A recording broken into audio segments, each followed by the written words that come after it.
നമ്മുടെ കർത്താവിൻ്റെ പരിശുദ്ധമായ നാമത്തിന് നന്ദിയോടെ സ്തോത്രം ചെയ്യുകയും സ്തുതിക്കുകയും ചെയ്യുന്നു. കർത്താവിനാൽ അനുഗ്രഹീതരായ ദൈവമക്കളെ, തിരുവചനത്തിലേക്ക് ഇന്നും നമ്മുടെ ശ്രദ്ധയെ തിരിപ്പാൻ ഒരല്പസമയം ദൈവത്തിൻ്റെ വാദപീഠത്തിൽ വേർതിരിക്കുകയാണ്.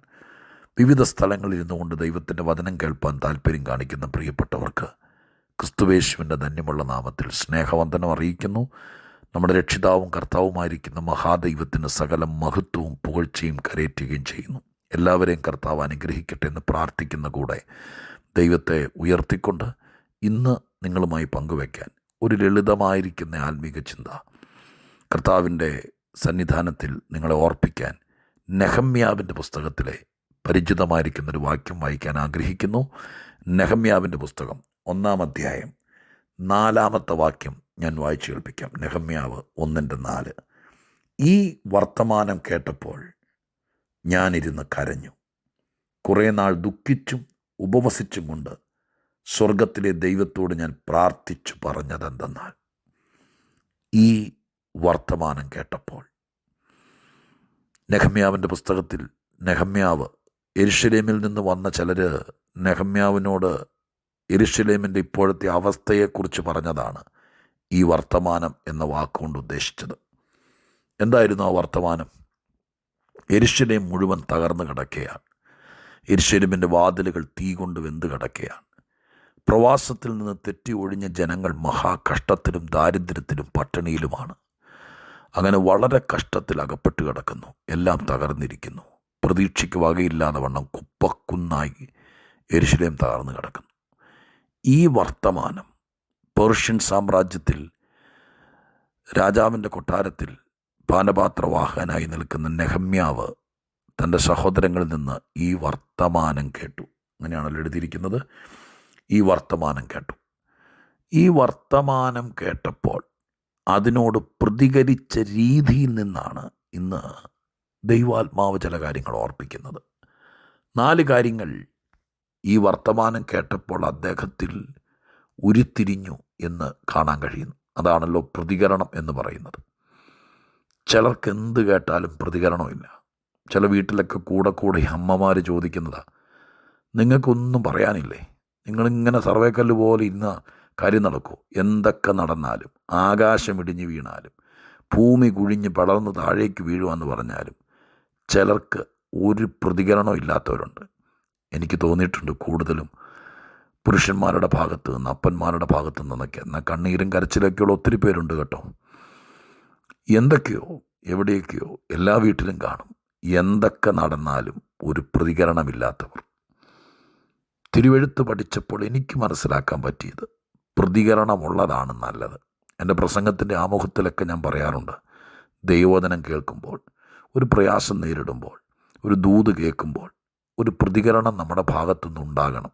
വേദപുസ്തകത്തിൽ രക്ഷപ്പെട്ടവർക്കൊക്കെ ഏതെങ്കിലും വിധത്തിൽ അവരോട് ദൈവം ഇടപെടുമ്പോൾ, ചില ഇൻസിഡൻറ്റുകളിലൂടെ ദൈവം ഇടപെടുമ്പോഴൊക്കെ അവരിങ്ങനെ മരവിച്ച് ഒരു വഹ തളർന്ന രീതിയിൽ പോയവരൊക്കെ ആ വഴിക്കങ്ങ് തീർന്നിട്ടേ ഉള്ളൂ. എന്നാൽ കഷ്ടങ്ങളുടെയും പ്രയാസങ്ങളുടെയും നടുവിൽ പ്രതികരിച്ചവനെ വെള്ളത്തിൽ മുങ്ങിച്ചാവാൻ ഒരുങ്ങുന്നവന് കയറിട്ട് കൊടുക്കുന്നത് പോലെ പ്രതികരിക്കുന്നവൻ എവിടെന്നെങ്കിലുമൊക്കെ വഴിയുണ്ടാകുമെന്ന് അതുതന്നെ ഈ ബൈബിളിലെ സന്ദേശമാണ്.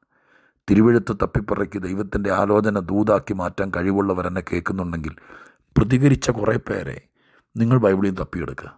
തീർച്ചയായിട്ടും ഇതൊരു ഈടുറ്റ സബ്ജക്റ്റായി തിരുവെഴുത്തിൽ കാണാൻ കഴിയും. അപ്പോൾ പ്രതികരിക്കുക. ദൈവികമായിരിക്കുന്ന കാര്യങ്ങളോട്, ദൈവത്തിൻ്റെ ദൂതിനോട്, ഇപ്പോൾ സംഭവിച്ചുകൊണ്ടിരിക്കുന്ന വിഷയത്തോട് ലാഘവത്തോടെ ഇടപെടാതിരിക്കുക.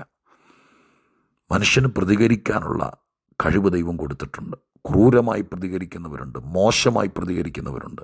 എന്നാൽ ആത്മീകപരമായ ചില വിഷയങ്ങളോട് പ്രതികരിക്കുമ്പോൾ അതിനെ ഇടപെടുവാനും സഹായിക്കാനൊക്കെ ദൈവം ഇടയാക്കും. ഇന്നത്തെ സന്ദേശത്തിൽ എന്നെ ദൈവമായ കർത്താവ് കൂടുതലും പ്രേരിപ്പിച്ചത് യെരുശലേമിൻ്റെ തകർച്ചയെക്കുറിച്ച്. ഒരു സമ്പന്ന രാജ്യത്ത് കൊട്ടാരത്തിനകത്ത് നല്ല തലയെടുപ്പോടെ ഒരു 3 തലമുറയ്ക്ക് പ്രശ്നമില്ലാത്ത രീതിയിൽ വളരെ സുരക്ഷിതത്വമായി ജോലി ചെയ്തുകൊണ്ടിരിക്കുന്ന നെഹമ്യാവ് എന്ന് പറയുന്ന വേദപുസ്തകത്തിലെ ഭക്തൻ യെരുശലേമിൻ്റെ തകർച്ചയെക്കുറിച്ച് കേട്ടപ്പോൾ, അദ്ദേഹം ആ വാർത്ത കേട്ടപ്പോൾ പ്രതികരിക്കുകയാണ്. 4 കാര്യങ്ങളാണെന്ന് പറഞ്ഞല്ലോ.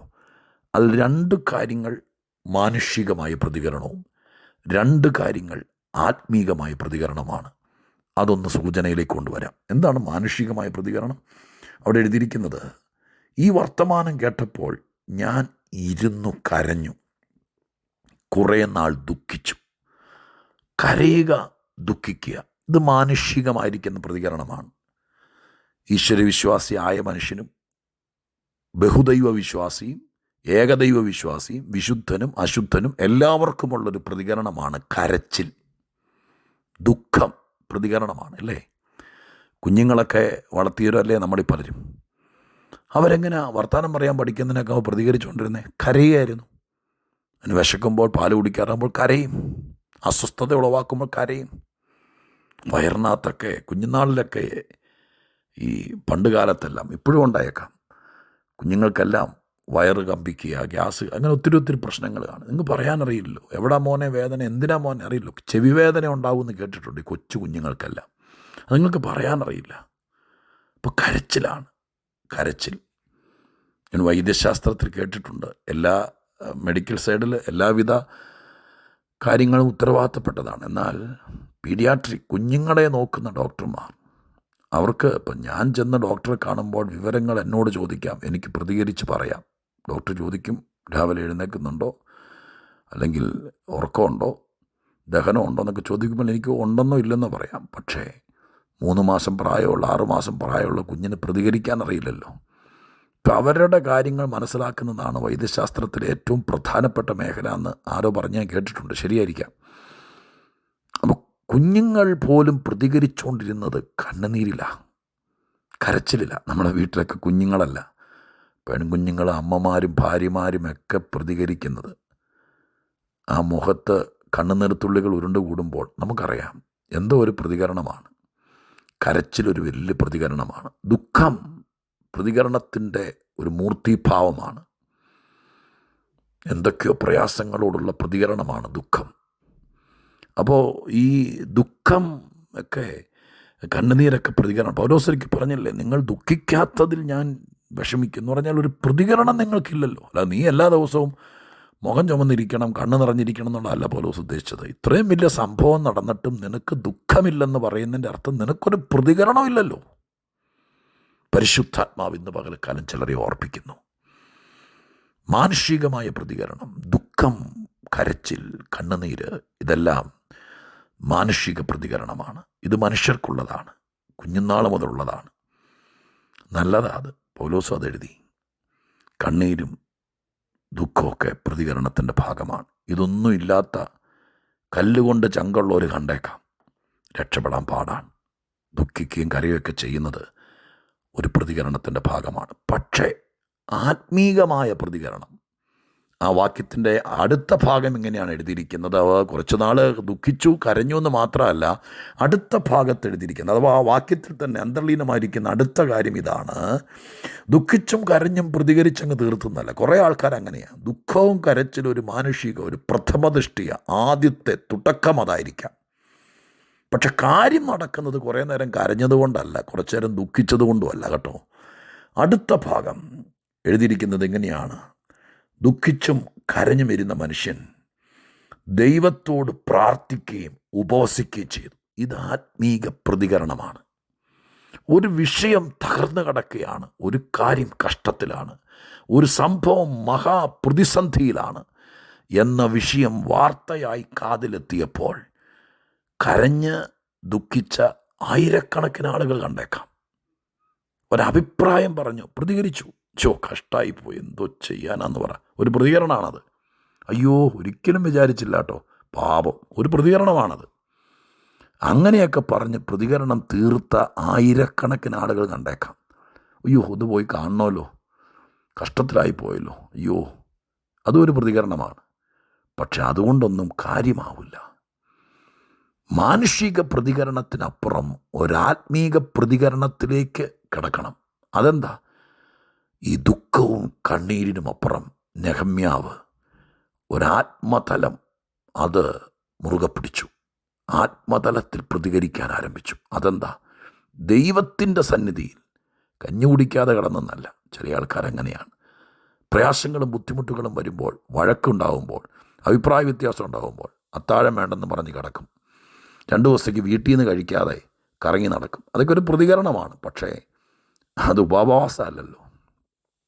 ദൈവസന്നിധിയിൽ പ്രാർത്ഥിച്ചു, ദൈവസന്നിധിയിൽ ഉപവസിച്ചു. ഞാനിന്ന് നിങ്ങളോട് പറയാം, കുറേ ജീവിതം കരഞ്ഞു തീർത്തിട്ട്, ദുഃഖിച്ച് തീർത്തിട്ട് അതൊരു പ്രതികരണമാണ് സഹോദരങ്ങളെ. അതുകൊണ്ട് കഥയില്ല. അത് മാനുഷിക പ്രതികരണം. ലോകത്തിൽ 850 കോടി ആളുകൾക്കും അങ്ങനെ പ്രതികരിക്കാൻ, 850 കോടി ആളുകൾ ജീവിച്ചിരിക്കുന്ന ഒരു കണക്കെന്നാണ് എൻ്റെ അറിവ്. അത്ര ആളുകൾക്കും കരഞ്ഞും ദുഃഖിച്ചും പ്രതികരിക്കാം. പക്ഷേ എന്നെ കേൾക്കുന്ന നിങ്ങൾ ദൈവത്തെ അറിഞ്ഞവരാണ്, ആത്മീകരാണ്, ദൈവമുള്ളവരാണ്, ദൈവവചനം വിശ്വസിക്കുന്നവരാണ്, ദൈവത്തിൻ്റെ സാന്നിധ്യത്തിൽ ജീവിക്കാൻ കൊതിക്കുന്നവരാണ്, ദൈവം പ്രവർത്തിക്കുമെന്ന് അനുഭവിച്ചറിഞ്ഞവരാണ്. ആ നമ്മൾ ഒരു ദുഃഖവാർത്ത, ഒരു പ്രയാസകരമായിരിക്കുന്ന കാര്യം, ഒരു തകർച്ച, ഒരു മുന്നേറാൻ പറ്റാത്ത അവസ്ഥ, ഇങ്ങനെ ഒരു സംഭവം ഉണ്ടായാൽ ആരോടെങ്കിലും 4 പേരോട് പറയുന്നത് പ്രതികരണം കേട്ടോ. എവിടെയെങ്കിലും 5 പേരോട് പങ്കുവെക്കുന്നതും പ്രതികരണമാണ്. ഒത്തിരി രീതിയിൽ പ്രതികരിക്കാം. പക്ഷേ ഏറ്റവും സ്വർഗത്തെ സ്പർശിക്കുന്ന പ്രതികരണം കുറച്ചു നേരം കരഞ്ഞതോ ഇച്ചിരി ദുഃഖിച്ചതോ അല്ല. 3-ാമത്തെ പടി പ്രാർത്ഥിക്കാൻ തുടങ്ങി, 4-ാമത്തെ പടി ഉപവസിക്കാൻ തുടങ്ങി. മാനുഷികമായിരിക്കുന്ന പ്രതികരണത്തെക്കാൾ ആത്മീക പ്രതികരണത്തിന് ഒരു നടപടിയിലേക്ക് വരുത്താൻ കഴിയും.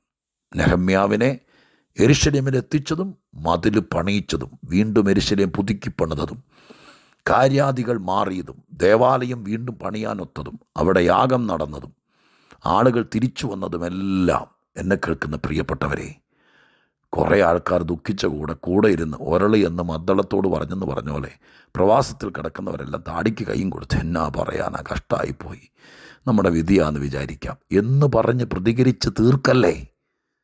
ദുഃഖിച്ചും കരഞ്ഞും പാമടക്കി വയ്ക്കല്ലേ, ആയുസ് തീർക്കല്ലേ. പിന്നെയോ ഉപവസിച്ചും പ്രാർത്ഥിച്ചും ദൈവസന്നിധിയിൽ പ്രതികരിക്കുക. അപ്പോൾ ഒരു നടപടി ഉണ്ടാകും, ഒരു നടത്തിപ്പുണ്ടാകും, ഒരു ദൈവ വഴിയുണ്ടാകും.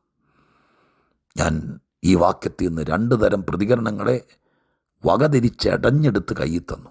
ഇനി നിങ്ങളുടെ കയ്യിലാണ് വിജയമിരിക്കുന്നത്, വഴിയിരിക്കുന്നത്.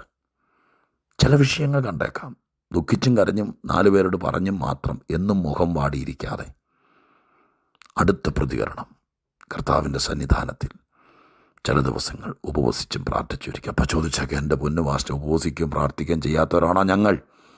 ഒക്കെ ശരിയായിരിക്കാം. ഞാൻ കൂടെ പറയാറില്ലേ, ഒരു ദൂത് കേട്ടിട്ട് അത് ഗ്രഹിച്ചിട്ട് അതിൻ പ്രകാരം ചെയ്യുമ്പോൾ അതിൻ്റെ മാറ്റ് വേറെയാണ്. ഇപ്പോൾ ഞാൻ പ്രാർത്ഥിക്കാം, എന്നിട്ട് മാനുഷികമായി മാത്രം പ്രതികരിച്ച് തീർക്കാതെ ആത്മീകമായി പ്രതികരിക്കാൻ തയ്യാറാകുക. വിഷയങ്ങൾക്ക് മാറ്റം വരും. പൊളിഞ്ഞതൊക്കെ ദൈവം പണിയും. പ്രാർത്ഥിക്കട്ടെ. പരിശുദ്ധ ദൈവമേ, സ്വർഗീയ പിതാവേ, ഈ ആലോചന വെച്ച് ദൈവത്തോട് പ്രാർത്ഥിക്കുന്നു.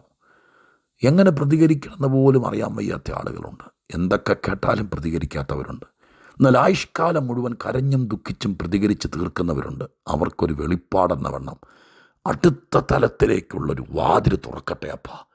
അവർ ദൈവസന്നിധിയിൽ ഉപവസിച്ചും പ്രാർത്ഥിച്ചും ആത്മാവിൽ പ്രതികരിച്ച് ദൈവാത്മാവിൽ ചില വിഷയങ്ങളുടെ നടപടിയിലേക്കും നടത്തിപ്പിലേക്കും വരട്ടെ. പ്രാർത്ഥന കേട്ടതിന് നന്ദി.